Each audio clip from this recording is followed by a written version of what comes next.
Bienvenidos a Soy Violento, Soy Macabro podcast. Yo soy Ali. Y yo soy Dee. Y hoy Dee nos contará de un caso que sucedió en South Los Angeles, California. In the United States, over 1 in 5 students face bullying, leading to long-lasting emotional and physical impact. Today, we explore how unchecked bullying escalated into a tragic end, emphasizing the need to stronger intervention and support system. We examine the heartbreaking story of how persistent cruelty led to loss of a young girl's life, leaving her family in deep grief. This case highlights the profound damage bullying inflicts and the devastating aftermath. This is the tragic case of Shaylee Mejia. Advertencia: la información de este caso puede ser desencadenante para algunos. Tenga en cuenta que algunos de estos casos pueden involucrar menores de edad, abuso, violación o violencia.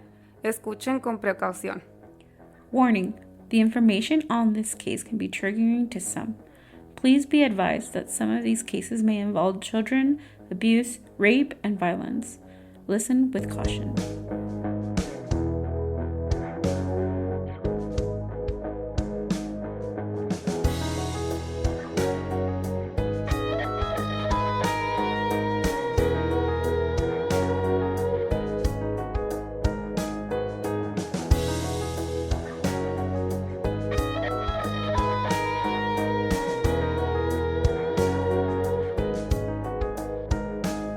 Mi hija me la robaron, los sueños de ella. Mi hija era una niña muy buena, no se metía con nadie, nunca había tenido problemas. Ahí empezó con dolor de cabeza y dolor de cabeza hasta que fuimos a parar en el hospital cuando ella se desmayó. Se desmayó por causa del golpe que le habían dado. Si ustedes pueden ver ahí en la imagen, ella se dio en la cabeza. Tranquila porque en la escuela iba a estar bien, según yo en mi mente. Pero sabiendo lo de la escuela, de que yo ya había venido a darles una imagen, porque ellos no me creían. No quería ir a la escuela, pero a la vez decía, tengo que ir porque no quiero dejar de estudiar. Solo quiero justicia con mi hija. Si yo no puedo salvar la mía, por favor. Shaylee Mejia was born on May 15, 2007 to Maria Juarez. She was the oldest daughter and was a big sister to a 3-year-old brother. Little is known about Shaylee's family, but according to Maria, she left her abusive husband in 2023 and moved Shaylee and her 3-year-old son to an apartment complex in South Los Angeles. Maria said she was excited for a new beginning and for a new change and hopefully, have a better life and a better safety environment for both of her children. Maria describes her daughter as being smart, loving, thoughtful, and caring. She also said that she enjoyed painting and being artistic, as well as enjoyed taking care of her sibling. He was completely different in ages, so you could just see how happy she was to take care of her little brother. Maria also told outlets that Shaylee was very helpful, and she loved helping others, and she was excited to continue studying in order to become a nurse one day. Maria was a housekeeper and would clean hotel rooms in the city of Los Angeles. So a lot of her work was very heavy and her hours were very prolonged. So she tried her best to be involved in her children's life, but also the work industry she was part of took a toll on her life. She was also the main provider, and as a single mother, it was very hard for her to take time out of the day to have to go and take care of stuff within the home or anything that had to do with their school. But she tried her best. She would call off work and be like the most supportive mother that she could to her children. Shaylee attended the UCLA Community College in the north side of Los Angeles, and that's where she mostly spent all of her school years. However, because of the separation, Maria decided to transfer Shaylee from UCLA Community School to Manual Arts High School in South LA to start the year off of 2023 to 2024 school semester. However, things changed very quickly once Shaylee began the new school year at Manual Arts. Maria told the Los Angeles Times that she began noticing that Shaylee didn't like attending school anymore. According to Shaylee, she was threatened a lot and was bullied for just being the new kid at school. Although the bullying persisted, Shaylee continued to go to school and try her best to stay out of, conflict and just mind her business and just continue finishing the school year. However, the incidents proceeded and prolonged, and her mother would notice that Shaylee was just continuously not wanting to go to school, feeling very threatened by going to school. But Shaylee tried her best to just go and not make a fuss about the bullying. She was focusing on school and hanging out with her friends on the weekend that she had made in UCLA Community School. So she just tried her best just to get through the. However, on December 13th, 2023, Maria arrived home after a long day of work to find her 16-year-old daughter trembling and sweating in her living room. Maria told the outlets that Shaylee was in so much pain that night to the point that she started crying. According to Maria, Shaylee told her that she didn't want her mom to make a big deal out of the situation that was going on. Maria ended up encouraging her daughter to tell her what was going on, and Shaylee began to cry and explain that she had been bullied, and being a new student at Manual Arts, it made it very difficult for her to, just be part of her school classmates. She said that she continued to tell her mother that she had gotten into a fight in school. Then Shaylee ended up just showing her mother the bruises that were covering her arms and her chest. Filled with fury, Maria went to school the next morning to try and tell administrators about what was happening to Shaylee at school. The administration just dismissed Maria's concerns and failed to take any actions regarding Shaylee's bullying. Maria told the LA Times that even when both Shaylee and her tried to share videos of the incidents that were recorded that day of the fight, they refused to acknowledge any of the evidence that they had. What? She goes on to say that she had refused to leave the school premises until the school administration filed a report acknowledging the fact that they know that bullying was happening and that there should be more security, and they should keep an eye on Shaylee and just take accountability of the situation and realize that something is going on in their school. Especialmente cuando tienen fotos o tienen videos and she's showing, she has proof. Yeah, exactly. Her body and but according to esta escuela no actuó más rápido. And it's sad because she says that even as time went on, when this bullying was happening, when they didn't have any altercations, that you can see that she just didn't want to be in school. That there was just a fear of her going to school. And it's something that was uncommon for her daughter. And the school just didn't do anything. They just kind of was like, oh, it's another fight. It's whatever. It's going to blow over. Cosas de teenagers. Yeah, exactly. And it's no, there's something going on. You need to pay attention. And this is not something that's going to go away in a week. If this is happening from the moment she started school all the way until December, which, mind you, it's a couple of months, and then it prolongs after, it's you need to take acknowledgement of what's going on. It's frustrating as a parent that you're trying your best to keep your child safe in a school environment, and they just dismiss you like it's nothing. According to what Maria said, is that they didn't file a report, and there was no follow-up on their behalf towards Maria or Shaylee about the incident. This kept going on for the next couple of months into the year 2024. However, on the night of March 9th, 2024, Shaylee fainted at a friend's birthday party and was rushed to the hospital. Maria told Los Angeles Times that by the time Shaylee arrived to the hospital, she was unconscious. Doctors told her that Shaylee arrived in critical condition, and had suffered a brain hemorrhage.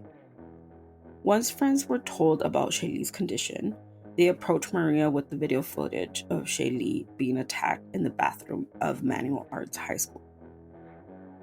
In the video recording, you can see Shaylee being shoved, punched, slammed against the wall, and into the bathroom stalls. At no point of the video that was recorded do you see police, school police, or staff or personnel intervening during the altercation.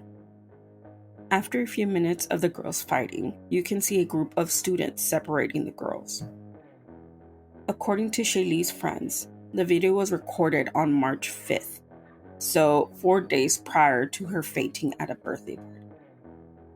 Maria said that Shaylee did not tell her about the fight because she didn't want to cause any worry to her mother. And she didn't want her mom to lose work hours to go to the school and complain.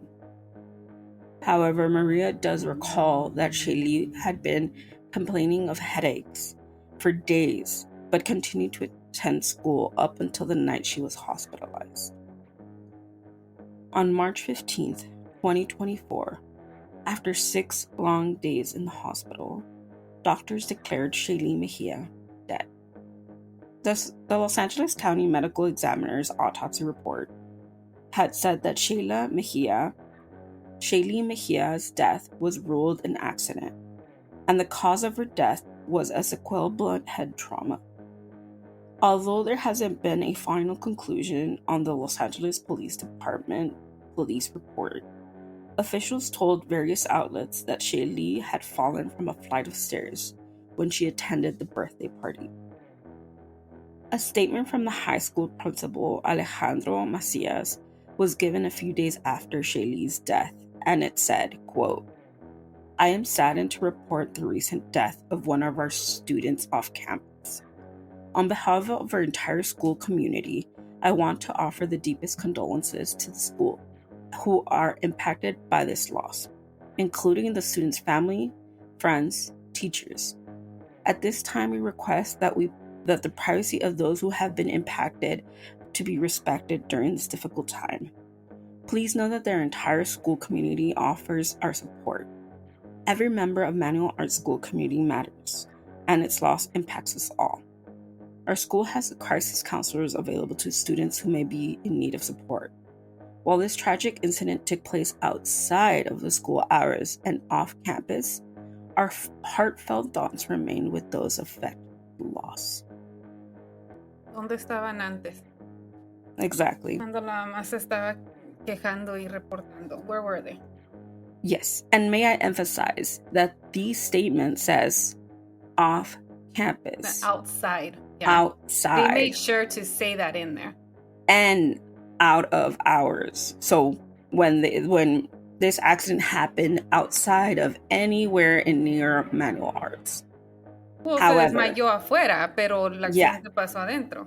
Exactly. Even with all the proof that the family and friends had, the school continues to explain that the incident happened outside of school campus and off the school clock.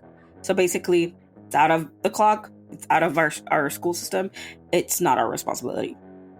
Basically taking no acknowledgement that the school had any issue within this incident. Luis Carrillo, Maria's civil rights attorney, told ABC7 News that Shaylee's death could have been prevented if school officials stepped in when they learned about the dangerous fighting that was occurring in the premises. He told LA Times, quote, "They don't protect the kids. I believe that the failure to protect Maria's child is the main reason she's dead right now. If they had taken action in December, the child would still be alive." Maria told the Los Angeles Times, quote, "As a mother, I had full confidence in leaving her at the school and knowing everything would be okay. I'm in shock. I have another child who is 3 years old now. How will I send him to school? I will be thinking that I am sending my child to his death again." Luis Carrillo told ABC7 News that the family has decided to conduct their independent autopsy and hired Dr. Bennett Omalu, a forensic pathologist, to evaluate Shaylee's cause of death. He goes on to tell LA Times, quote, the coroner's duty is to determine the cause of death and not provide a, quote, cover to the Los Angeles Unified School District by exonerating the LAUSD from the brutality beating of Shaylee inside Manual Arts High School. Luis Carrillo continues to say that he also questions how many steps did Shaylee fell down based on the police report. He continued to confirm that the birthday party that Shaylee attended was held in a one-story building. Although the case is still considered open and there is no final determination on what happened to Shaylee, and if there will ever be any arrest in regards to the incident, the family continues to fight for answers and hold the administration of Manual Arts High School responsible for Shaylee's death. I was gonna ask you, cuando le hicieron el autopsy, ahí no le pudieron decir qué fue la verdadera causa, okay, si fueron los golpes que le dieron en la escuela hace 4 o 5 días, no dijo nada el forensic analyst de eso? Based on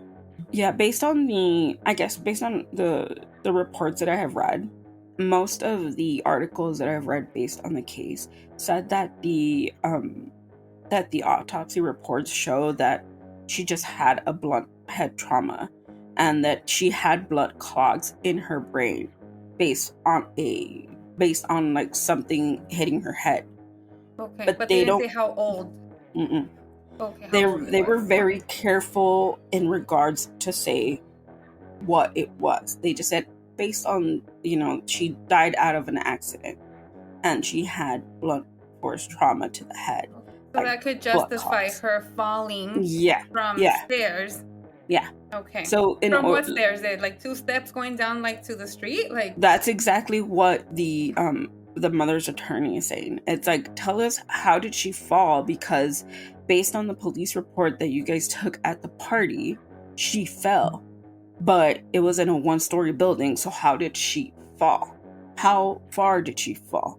Because she fainted at the party. Friends saw her fainted in the party. Friends rushed her from the party to the hospital because she fainted and she was unconscious. Tell me, how did she fall there? And then they're very careful to cover their tracks when it comes to reporting on Shaylee's death. And that's the thing that the attorney is very upset about, because instead of trying to have an open report saying, clear as day, she had trauma from days prior, concluding into her fainting, into having these blood clots to the brain. It's more understandable than saying she had an accident and she had blood clots in the brain. And that's why the family is looking outside of outside of their jurisdiction to hire somebody to evaluate the autopsy and make their own conclusions based on the autopsy that they're gonna provide for her, because all of these reports are very cookie cutter and very precise, not to point any fingers to anybody. It's more like, we don't know what happened, but she fell and she had an accident and she had a brain hemorrhage. And it's no, you knew about the fights, you knew about what was going on in Manual Arts, you knew what caused this, but you're trying to make it seem like we're not held responsible, and it sucks. It does, no, porque golpes a la cabeza así de fuertes, en el momento a veces no te vas a desmayar. Pueden pasar días y es cuando, there's one right there where she was saying que tenía dolores de cabeza. Yeah. Eso, and her mother, and her mother was she was in pain for days, but she was oh, se me va a ir, it's fine, I'll go ahead and go with my day. And the thing is, no, those were signs of her body telling her something's not okay. You need to go to a doctor. Yeah. Y es una niña, ¿no? Ella no va a pensar que por los golpes me puede pasar, get a hemorrhage or the blood clot. Like, she's not gonna think about these things. And Yeah, she's probably like, I'm a healthy teenager. Like, I'm not gonna get that. And it's understandable. Before. Yeah, exactly. But the thing is that even the mother had, in an interview, had mentioned how she said, school administrators knew what was going on. Teachers knew what was going on. Other students knew what was going on. And nothing did anything to stop any of this. And now that Shaylee has passed away, they're trying to make it seem like nothing ever happened in manual arts, when in fact, everybody knew what was happening to her, and none of them did anything to stop it or prevent it. Por eso estos golpes a la cabeza es importante ir al doctor. Yeah, cuando te golpeas en la cabeza, just go check. Yeah. No digas, voy a estar bien, porque en el momento puedes estar bien and things happen. Exactly. Man, I don't know, when these cases que tienen que ver con bullying, they frustrate me because it's like kids they know the consequences. They understand. They've seen stories. There's movies, there's shows covering bullying so much now. Yeah. It's like, ¿por qué siguen haciendo cosas así? ¿Por qué siguen actuando de esta manera? Yeah, I mean, based on the statistics that I was looking through, it was basically saying the same thing that we've already kind of understand, which is kids who come from a broken home are typical to go to school and create these bullying aspects. And based on the power dynamic that happens in schools, people who are bullying a child have this power over them. And it doesn't stop because everybody around them start going with the bully, because if you don't support the bully's going to bully you. So I feel like for many of the research that I've seen is that bullies are bullied. And in order to release their anger, release their frustration, they go out of their way to bully somebody else. Yeah. To control. They want a sense of control. Yeah, porque exactly. A lo mejor en la casa los están golpeando o abusando. Yeah. It's like, okay, well, at least I can control this situation here, which is sad. It's really sad. I'm not trying to justify the person that's being that is bullying, but it usually comes from that. Yeah, for it to get to this point, it doesn't need to get to this point. No, it doesn't. And I feel like it's very people just don't understand that concept of bullies aren't just born. Bullies are being taught to be bullies by bigger bullies. So it's like, and based on the statistics that I had seen, were like, it's helpful for people in authority figures and administrations and teachers to talk to these children and be like, it's not okay to bully. This is not okay. And it prevents a lot of bullying to continue because it opens their eyes to, consequences. Yeah. Mm-hmm. And I feel like, especially in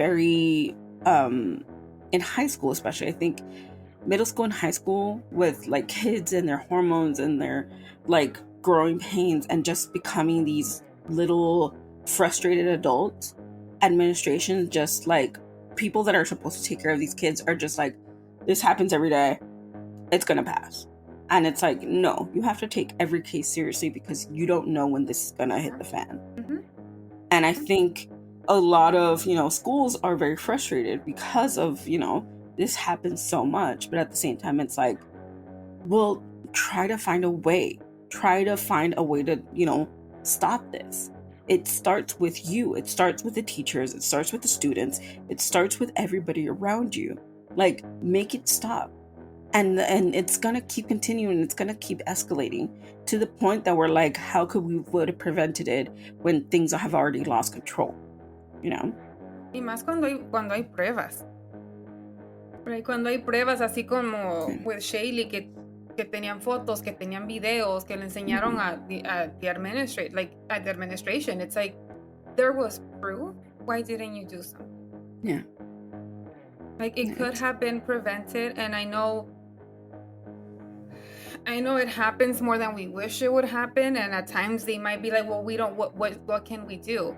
Yeah. There's consequences. Yeah. These kids, si estaban grabando y enseñando los videos and nobody was saying anything, these kids are like, eso les da más poder. Like, Yeah. oh, see, I can get away with it and no one's gonna care, so I'm gonna keep beating this other student who has done nothing to me. But I'm getting that sense of control and power, so... Yeah.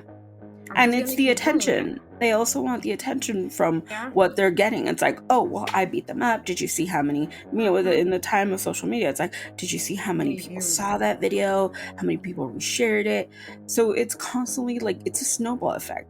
Whether it's one thing or another, things are going to keep escalating until somebody does something.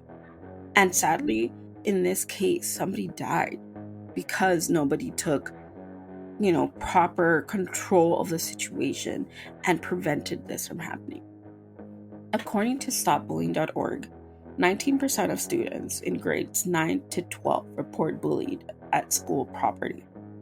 And approximately 46% of those students, ages 12 to 18, who are bullied during the school year, have notified schools about the bullying. So even though these kids are being bullied and they notified them, nothing is being done.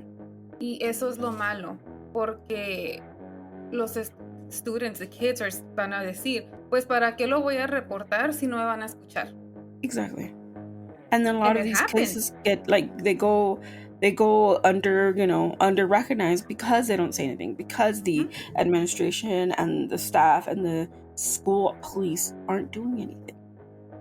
They're not helping. Sometimes I would like one of like our listeners, like teachers or they work in a school. I would like to hear like their side of things. Yeah, just to hear how it is for you guys working in a school and what do you see, right? Like, because we're not in a school, right? But we just would like to see what's your experience when it comes to working with kids if you work in a school.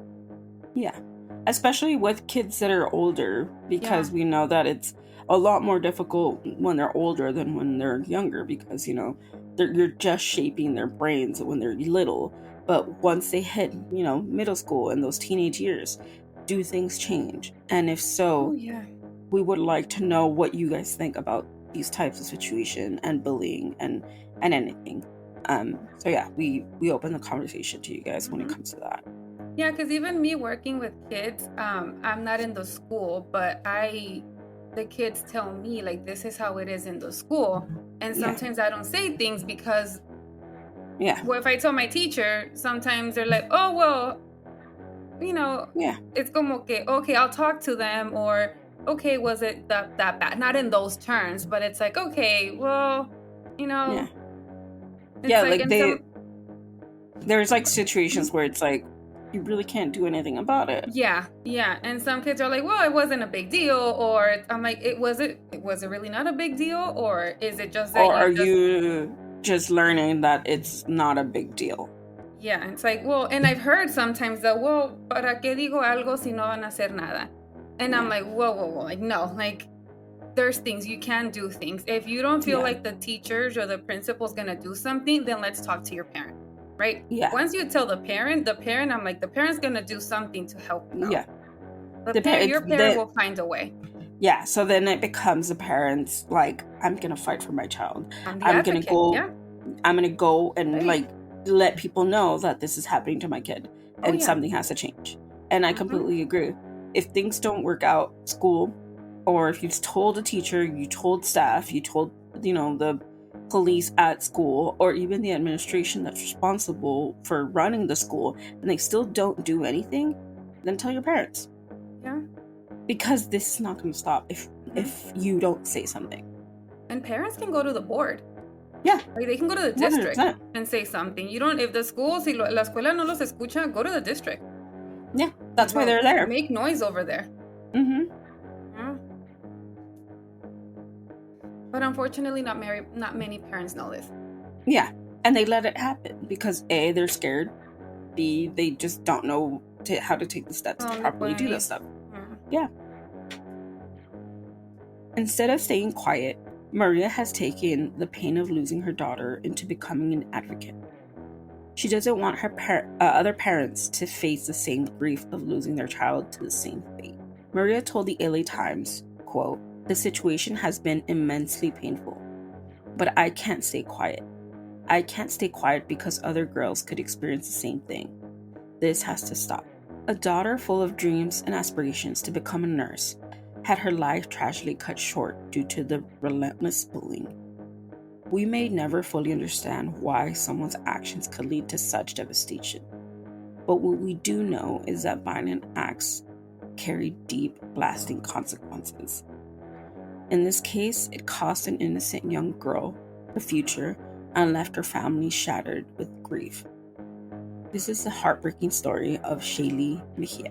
La policía de la escuela sabía perfectamente lo que estaba pasando, pero a mí no me notificaron. Me duele que hubo mucha inteligencia de la escuela, de parte de la escuela, porque a pesar de que yo llegué con el video diciéndole a la supervisora lo que estaba pasando, me dice la supervisora, esto no es aquí. Y hasta que cuando mi hija dijo, sí es aquí, ella se levantó y levantó la cabeza y le dijo, mira lo que me han hecho.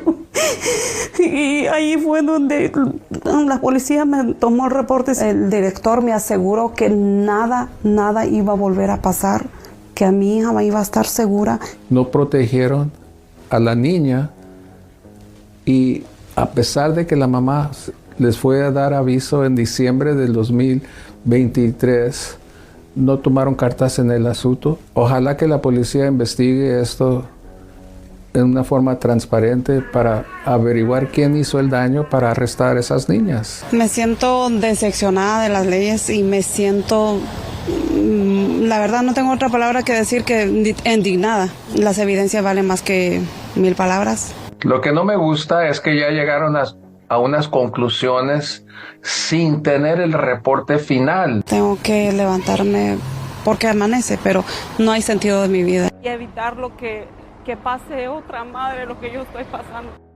And that was the case for this week. And our hearts go out to the family, the friends, and anybody who's been affected by Shaylee's tragic passing and her story. We understand that there's a lot of bullying, and then there's a lot of cases that, kind of end up the same. But truly, this has to stop. And if it means sharing and letting other people know about what happened to Shaylee, and if there's ways that they can prevent this from happening to any other student, then at least we can say that we helped in some way. And again, we will also link down in our description of this episode, as well as in our social media platforms, the family's GoFundMe. As I said earlier in the episode, Shaylee's mother is a housekeeper, so and she's also a single parent, so she often has to take time off of work to go to these to anything that has to do with Shaylee, or when she has to do interviews, or for funeral expensive, or paying the autopsy that she's gonna do for her daughter. All of these are very expensive charges. And if you would like to donate and help her in any way, we will link her GoFundMe in the description of this episode, as well as our link tree. So anything would help, even if it's just sharing it. She's very close to her goal, so that would be very appreciated. Also, I think that's it. I wanted to say, sorry, I did want to say one thing. For all of our listeners who are parents, or for those who have nieces, nephews, or siblings, talk to your kids about bullying. Mm-hmm. Let them know who they can reach out to. Si por algo no confían in school personnel, or not just that, but they feel like they haven't done enough, let them know they can tell you. Mm-hmm. And for you to take those steps. Yeah. You have to be the advocate for your child, just like this mom was, just like Maria was. She did her best. Unfortunately, they didn't support her. going to the schools, y si sienten ustedes que no, you don't feel supported, go to the district. Go make some noise over there. Yeah. Right? Because you guys have the right. And talking to your kids about what is bullying, how does that look like, la diferencia that of kids just messing around with each other, kids just being like, punking each other around, or just like doing little things here and there, like the difference of that and to actual, like, to bullying. Yeah. Right. And then the difference también, like, okay, there's that, the making fun of you and all these things, but then it's also the physical aspect of it, there's the emotional aspect of it. It's teaching kids these differences, right? Because a veces they could be like, oh no, well, they were just making fun of me. And it's like, okay, well, how are they making fun of you? Yeah. And then asking them more, because there's different degrees of it, right? There's some things where kids are like, okay, they were making fun of me, but I can deal with it. Yeah. Right? And then there's other degrees where it's like, no, we need to do something about it. Yeah, because it starts becoming a lot more violent, a lot more offensive, and then it starts like from words to physical. So it's definitely, you have to like explain to them the meaning of it and what's right and what's wrong. Right. Also, you can visit stopbullying.org, which is the website that I grabbed the statistics from, and they have the proper definitions, the proper explanations of like identifying bullying and playing around, and the difference between cyberbullying and like bullying in school, because cyberbullying is a whole different loophole that we haven't covered yet, I think, but it does happen, and so definitely visit stopbullying.org, and you'll find the proper resources of how to identify bullying, how to talk to your children about bullying, and if there's any sort of laws that you can help out when it comes to preventing bullying from happening in schools or any community where kids are involved, as well as resources on places to look forward and get advice and get proper with bullying in different ways. Right. But I feel like the current generation experiences bullying in a different level, and it's scary, and it's something that we just have to keep fighting to stop. Yeah, because there's more platforms that these kids can use. Yeah. Right? When we were young, we were teenagers. It was like, I mean, the internet was just starting, right? Yeah, the internet was brand new. We're still discovering it, and now it's like we have the internet on a little brick in our pocket. So times have changed, and bullying is completely different. And parents, if you feel like your kid or your kid has said that they have been bullied and they need support, refer them to therapy.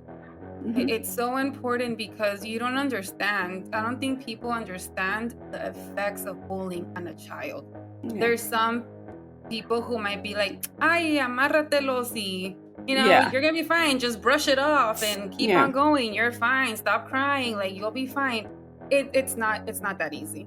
No. And kids need support and therapy. I've seen kids come in, and it's like, it makes a huge difference. And please, parents, if you feel like your child needs that support, that additional emotional support, please refer them to therapy. 100%. And I also feel like talking to a therapist builds their confidence, and to not feel scared about opening up about being bullied. So I 100% believe that therapy helps, especially when it comes to this young of an age, because you think, oh, they're young, what problems do they have? But it's like, trust me, they have so much to unpack. So please, if you feel the need that your child needs any sort of therapy, look into it, because it will help them so much, especially now that everything's going on in the world. They need it more than ever. But again, all the resources that you might need will be in our description below of this episode, as well as our social media platforms. And if you want to reach out, send us a DM, leave us a comment, or if you want us to send you any sort of links or any sort of helpful websites that you can check out, our platforms are open for you to reach us out to. You can find us on Instagram, TikTok, on Twitter, or X as it's known now, or Threads, just find us at SVSM_podcast, or type in Sobre Macabro Podcast. You can look for us on Facebook as well. We have a Facebook page. Just type in Sobre Macabro Podcast. We should be the first ones to pop up. I'm not sure. But also, if you want to see... Because we're the number one. Not exactly. Not yet. If you want to see the video portion of this episode, we have a YouTube channel, and you can see our beautiful faces. Just type in Some Macabro Podcast, and we should pop up there, as well as in, I think that's it. Yeah. I don't know where this is going, but anyways, you could also listen to the rest of the 121 episodes on our Spotify, Apple Podcasts, Amazon Music, and wherever you stream podcasts. Just type in Some Macabro Podcast, and it should pop up. Our whole catalog should be there. And I think that is it, unless I'm forgetting something. No, that's it. Okay. We just want to say thank you so much for listening. Thank you so much for supporting. We truly appreciate you guys. And anything else? I think that is it. It's almost October. We're in September. We're almost there, guys. We're halfway through September. It's getting cold this week. Yay! God. So and now, stay safe out there for everyone. If you're close to the fires, please stay safe. Yes, there are wild, crazy fires happening in SoCal. So if you can, please stay safe. Stay away from those areas as much as possible. They're trying to contain them. And just stay safe out there. And we'll talk to you next week. Yeah, y nos vemos la próxima semana. Yeah, we'll talk to you next week. Have a great weekend, guys. Bye. Stay spooky. Quédate spooky. Also, go watch Beetlejuice. It was a lot of fun. Bye. Yes, it was really fun. Bye. Bye. Beetlejuice. I wish it would just pop out right now. I know. Bye, guys. All right, bye.